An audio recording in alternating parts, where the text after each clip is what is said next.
Alors, une autre capsule de réflexion aujourd'hui, la thématique « Comment réussir sa séparation ». Pour certains d'entre vous, c'est une réalité, vous avez dû affronter cette période difficile qu'est la séparation.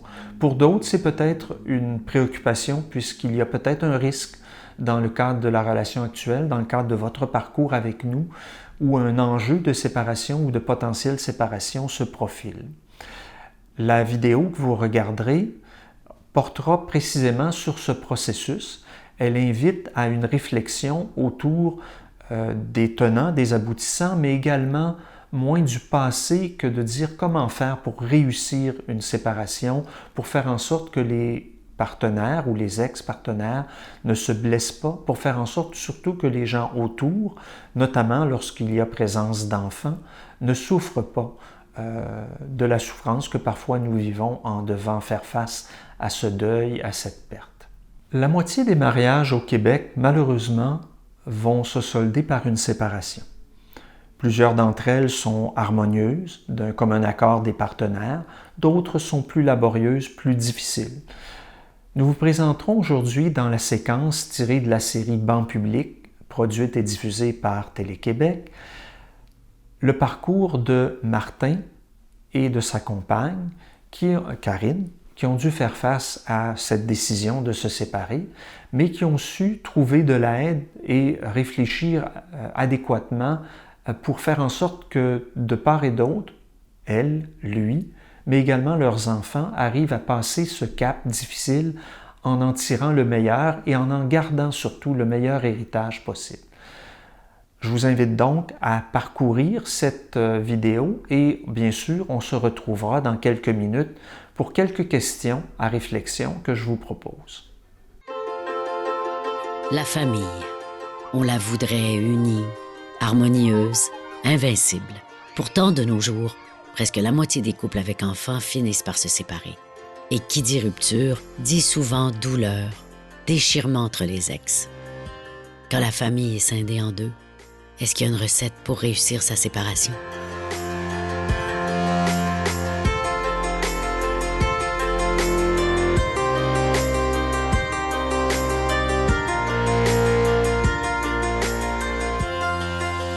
Martin, Karine, vous êtes tombés amoureux en 2004. Vous avez fait 2 beaux enfants qui ont maintenant... 10 et 8 ans. 10 et 8 ans, 2 garçons. Oui. Mais il y a 4 ans, vous avez décidé de vous séparer. Avant de prendre vraiment officiellement la décision de se séparer, on a vraiment tenté des affaires. On a même passé un été à prendre un break, là, si on veut, pour finalement en arriver à la conclusion que, justement, il n'y avait plus rien à faire. Puis que rendu là, ben même si juste le mot nous donnait la chair de poule puis nous faisait peur à l'os, c'est ça. Ouais, mais on était rendu là. Ouais.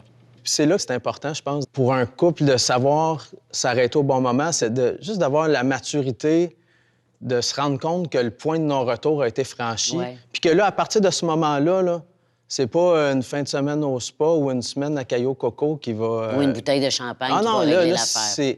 C'est mort. Un des grands défis des parents qui prennent la décision de se séparer, c'est... Avant, on était un couple, puis on était aussi des parents. Puis maintenant, bien, il faut que la portion couple s'en aille. Donc, on peut se dire, bon, bien, moi, je vais essayer de prendre l'aspect conjugal, le mettre dans un tiroir, puis fermer le tiroir, puis me concentrer sur mon rôle de parent, puis me dire que je fais ça pour les enfants. Les décisions qu'on a prises dans la première année, ça tournait tout autour des enfants. Ouais. En fait, on a passé la première année à habiter ensemble dans la même maison en étant séparés. Pas évident. J'ai volé la chambre de mon plus jeune. Toi, t'as pris la chambre du plus jeune? OK. Des fois, on échangeait le divan. Ah ouais, oui. On était comme des amis qui habitaient ensemble encore. Tu sais, fait que papa, maman, pour eux, ils avaient le même rôle, finalement. Donc, le fait de vivre ensemble pendant 1 an en étant séparés, ça n'a pas causé de friction supplémentaire pour vous, là? Bien, ça a permis de régler les choses Ouais. tranquillement. Mais à un moment donné, vous vous êtes dit, on peut pas rester ensemble toute notre vie quand même, là. C'est ça. Étant donné que Martin est agent de bar, 1 semaine sur 2, souvent, il était déjà parti pour travailler. Donc, on a finalement pris la décision qu'1 semaine sur 2, moi, je restais à la maison avec les enfants. Et l'autre semaine d'après, moi, je m'étais loué un appartement à Montréal. On a partagé la même maison pendant 3 ans. Ouais. Quand même, pour faire ça, il faut qu'à la base, il y ait encore infiniment de respect et d'affection entre les ex, là, parce que à chaque semaine, tu retournes dans la maison de ton ex, toi, t'acceptes qu'elle vienne dans ta maison. Vous vous entendiez bien, là. Ça aurait pas pu être possible avec des ex qui se déchirent, sans doute, là. Je nous trouve chanceux, nous autres, d'avoir su s'arrêter au bon moment. C'est comme si, à la limite, on l'a eu facile. Mais il y en a pour qui je comprends que c'est pas facile, que c'est... Ils ont poussé ça trop longtemps, puis là, ils saillissent pour vrai. Au moment de la séparation, tout ce qu'on va démolir parce qu'on est en colère, parce qu'on a trop de peine, parce qu'on a beaucoup de difficultés à passer par-dessus cet événement-là, tout ce qu'on va démolir, il va falloir le reconstruire.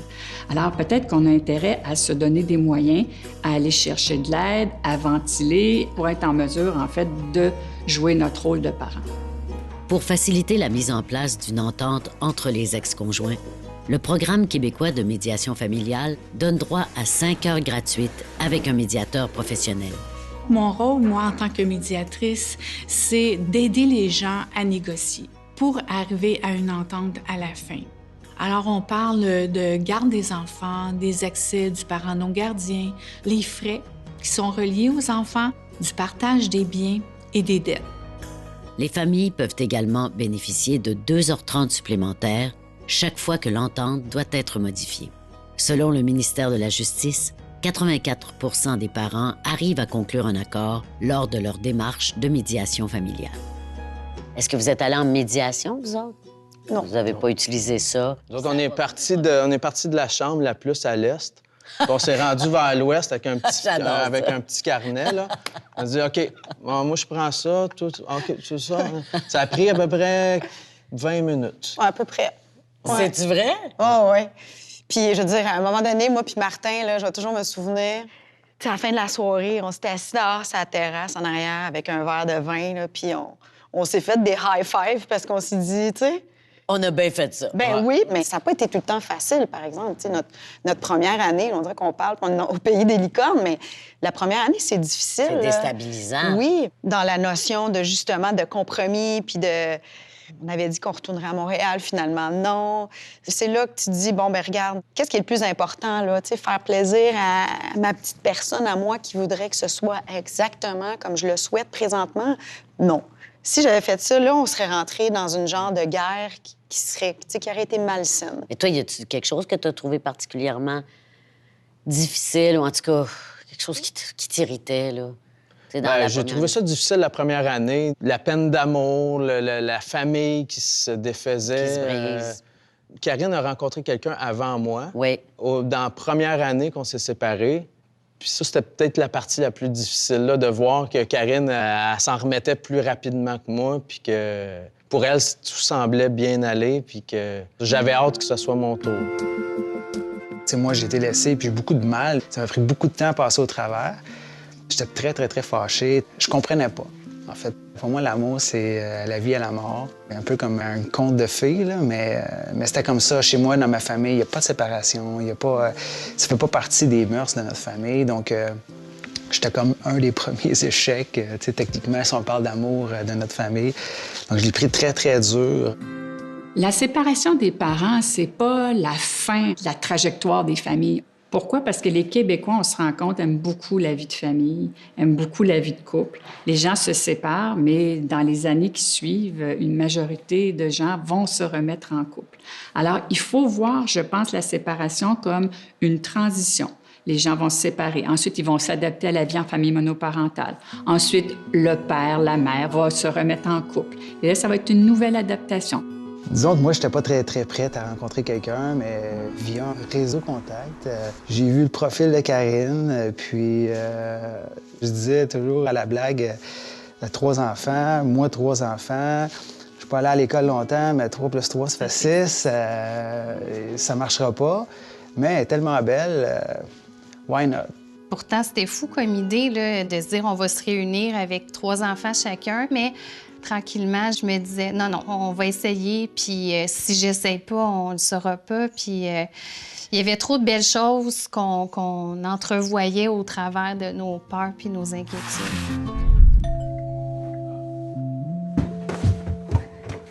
Alors, passé une belle semaine? Ça va? Est-ce que vous avez eu comme une espèce de trac avant de l'annoncer aux enfants? Oh, ça, c'était ce que j'appréhendais le plus, Ouais. ça qui me faisait le plus peur. Comment ça s'est passé? On les a amenés dans la chambre. On leur a dit que papa, maman sont plus amoureux, puis que ça arrive, mais que nous autres, envers eux, on se séparera jamais d'eux, là, tu sais. C'est ça. Puis que c'était pas de leur faute. Puis ils ont vraiment rien... Ils n'ont pas réagi. Ils étaient super... OK. La façon dont on va l'annoncer aux enfants, c'est un peu la bande-annonce de ce que va être la vie après. Donc, la première chose, c'est que c'est important d'annoncer ça aux enfants un peu de temps avant que, disons, les parents cessent de vivre ensemble. C'est aussi important d'annoncer la séparation dans la mesure du possible en présence des deux parents. Parce qu'on envoie un message clair à l'enfant que les deux parents ont l'intention de demeurer présents dans la vie des enfants. Et une des grandes peurs des enfants dont les parents se séparent, c'est de perdre contact avec un des parents. Ensuite, dans la mesure du possible, il faut que les parents essaient de ne pas être trop émotifs. Les enfants ont besoin, dans ce moment précis-là, de sentir que les parents ont les choses en main et que ça va bien aller. Et finalement, évidemment que c'est pas du tout le moment de commencer à dénigrer l'autre puis s'accuser mutuellement là, de la responsabilité là, de la séparation. Il faut bien se le dire, la garde partagée au début, à mon sens, en tout cas, c'est la grande affaire. On devient un parent à 50 du temps. Là. Est-ce que ça peut affecter notre manière d'être avec les enfants? T'sais, on se sent coupable, on dit « Oh, mon Dieu, t'sais, il est avec sa petite valise, puis il se promène d'une maison à l'autre. » Bien, au début, oui. La semaine que je passais avec eux, on dirait que je voulais profiter de chaque seconde. Il y avait ça au départ, l'espèce d'envie de tout vouloir leur donner pour se Comme faire un parent pardonner. boulimique, là. Genre, tu T'sais, sais. on les a. Oh mon Dieu, il n'y a Ouais. pas aucun temps de niaisage. T'sais. Surtout avec notre plus vieux, là, qui a vécu aussi beaucoup d'anxiété. Par exemple, le mercredi ou le jeudi, là, lui, il anticipait déjà la séparation. C'est ça. Lui, à chaque semaine, c'était une séparation. Exactement. Dit, lui. OK. Exactement. Il pleurait les 2 derniers jours. Ouais. C'est de l'anxiété de séparation. C'est ça. Qu'est-ce que vous avez fait pour ça? On est allé voir une psychologue.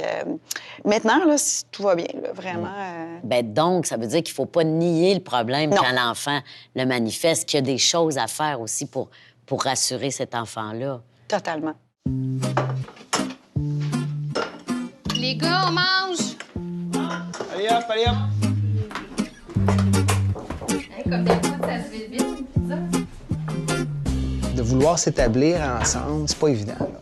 On a accueilli la famille de Karine chez nous ici. On s'est dit, bon, ben, on va essayer de voir comment ça peut fonctionner. Puis nous, on était très humbles à travers le processus, à savoir qu'on essaie, là. Mais si ça fonctionne pas, écoute, ça fonctionne pas. On voulait très fort. Santé. Les enfants avaient quoi, 2 ans, de 2 Entre à 2 à 9, 9? C'était bruyant, ça courait partout, c'était essoufflant, honnêtement.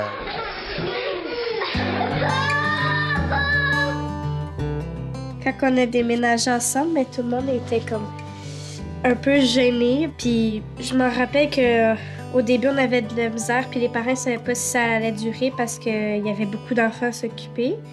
Ben nous autres, au début, on n'avait pas de chambre, fait qu'on couchait en bas, on avait un lit, puis on couchait en bas. Là. Moi, je dormais sur des coussins de divan, à terre. Parce qu'il n'y avait plus de matelas. On essayait de faire ça, le fun, là, comme un peu de camping. On essayait de rendre ça, tu sais, vivant, intéressant, amusant pour eux, pour que ça passe bien, puis que ça coule bien, puis qu'ils veulent revenir, en fait. Donc, on s'est entendu pour dire que, bon, OK, on transforme un peu la maison. Ouais. On a transformé le garage comme un autre salon. On a fait une chambre au sol, ce qui a permis aussi à tout le monde de retrouver sa place. Tu sais, les enfants de Karine qui étaient plus vieux pouvaient avoir une certaine intimité quelque part s'ils la voulaient. On a fait les choix. Ça n'a pas été facile, mais tu sais, encore là, je dis que ça n'a pas été facile, mais c'était quand même pas si pire que ça. On se le disait, quand on était inquiète de quelque chose, ça impliquait des sous, ça impliquait des émotions, ça impliquait les enfants de s'adapter, autant aux miens de s'approprier que, oh, c'est rendu notre maison, mais autant les enfants à Vincent de dire, hey, c'était chez nous ici, puis là, vous autres, vous débarquez, ça faisait beaucoup de changements pour tout le monde. Fait qu'on était capable vraiment beaucoup de se parler, puis je pense que c'était la clé du succès, beaucoup. Là. Est-ce que ça va t'aider, Max? Mathis, toi, On y va en grandeur, c'est bon. Mais c'est toi qui t'as plus proche de moi. Quand on est une famille recomposée, souvent, on a déjà connu une séparation. Donc, on est très sensible au début des difficultés conjugales. Puis quand ça commence, il ne faut pas se dire « Ah, qu'est-ce que j'ai fait là? Puis dans quoi je me sens embarquée? » Puis ça recommence. C'est que les difficultés conjugales et familiales, ça fait partie de la vie d'un couple, ça fait partie de la vie d'une famille. C'est bon. Est-ce que vous avez refait votre vie tous les deux depuis ce temps-là? Oui. Comment ça se passe, ça? Parce que, tu sais, des fois, ça se passe bien jusqu'à temps qu'il y ait un autre conjoint qui arrive, là. Est-ce que c'était votre cas? Je suis bien indiscrète, hein? La fille que Martin a rencontrée, je pense que c'est 1 an après notre séparation. Ouais. C'est Catherine, puis je veux dire, je l'adore. T'es encore avec elle? Il est encore avec Catherine? Oui. Okay. Il a 2 enfants, j'adore ses enfants. Il y a vraiment... Ils se sont rencontrés, puis ça a cliqué tout de suite. Ça, c'était bien parce que là, aussitôt qu'il y avait une fête, il y avait quelque chose.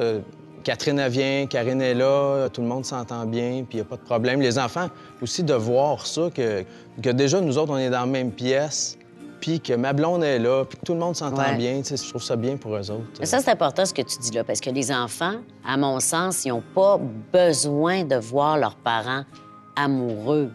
Ils ont besoin de voir des parents qui se respectent. Oui, c'est ça. On était extrêmement chanceux parce que, tu sais, mis à part les séparations, dans tout ça, tu sais, de rencontrer une fille qui a un ex qui est hyper sympathique, super gentil. Tu sais, on a même fait un voyage avec eux puis les enfants. Tu sais, ça démontre à quel point il y a des belles relations quand même. Je m'entends hyper bien avec mon ex. Lorsqu'elle a des problèmes, elle se confie à moi, elle m'appelle. C'est pas parce qu'on n'est plus ensemble qu'on n'est pas capable de faire une équipe. C'est pas toujours facile, mais... On met de l'eau dans notre vin. Beaucoup. Encore aujourd'hui, ça arrive des fois des situations où tu n'es pas d'accord, mais on est capable de se parler. Communication. Communication. C'est important que mes parents biologiques, ils se chicanent pas parce que... Comme mon père, admettons que j'arrive ici, mon père, il pourrait dire du mal dans le dos de ma mère ou comme l'inverse. Puis ça, c'est sûr que j'aurais du mal à l'encaisser parce que genre mes 2 parents biologiques, je les aime autant l'un que l'autre, puis ça changera pas. Puis je veux pas qu'il y ait de chicane avec eux pour pas que ça aille mal. Puis qu'un moment donné, on voit plus un de nos 2 parents. Je dirais que nous 2, ça marche parce que ça fonctionne avec les enfants.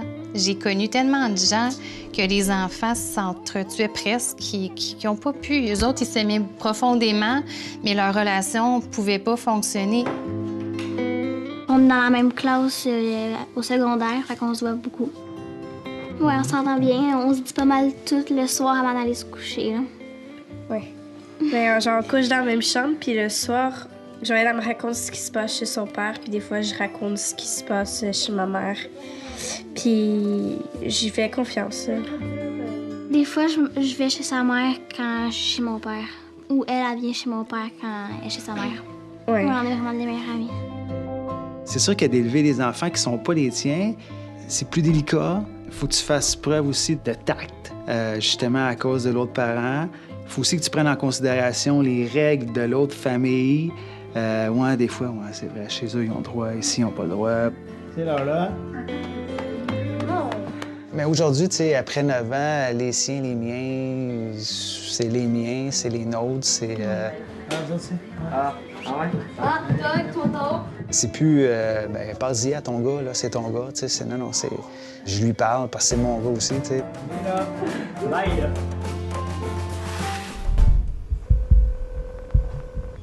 Allô, Martin, ça va? Je voulais voir avec toi pour le soccer, comment on s'organise pour l'inscription. Ouais, OK, parfait, c'est bon. Moi, c'est assez flexible, fait que je vais attendre toi tes horaires avec Catherine. Après ça, on pourra regarder ça.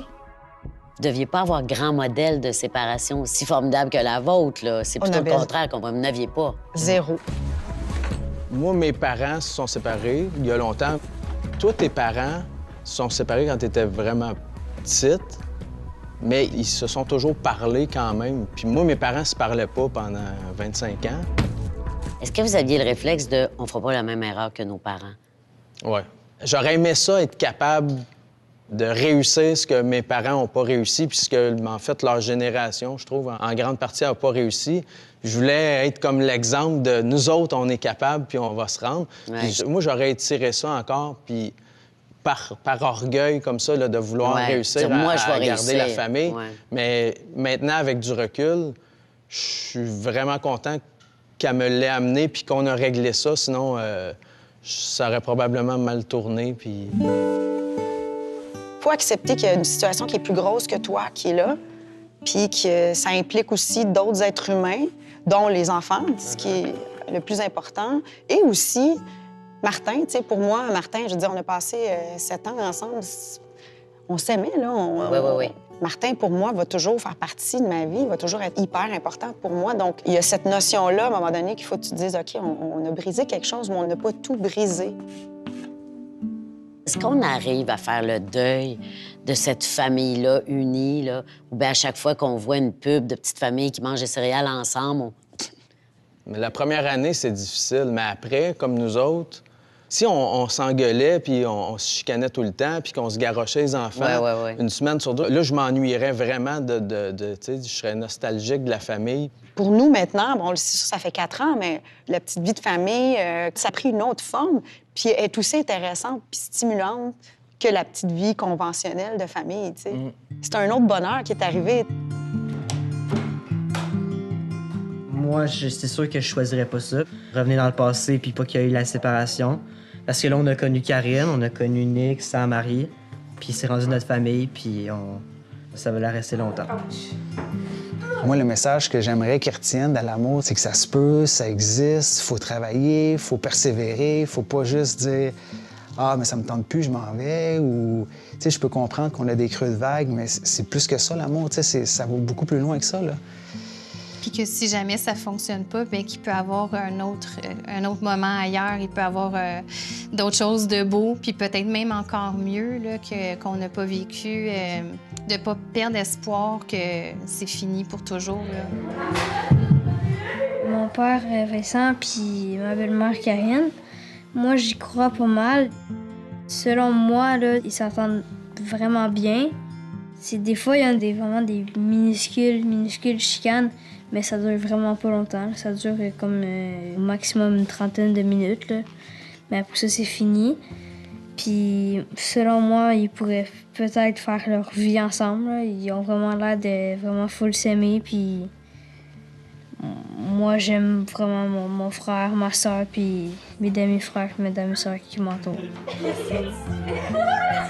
J'ai la chance de pouvoir épouser Karine.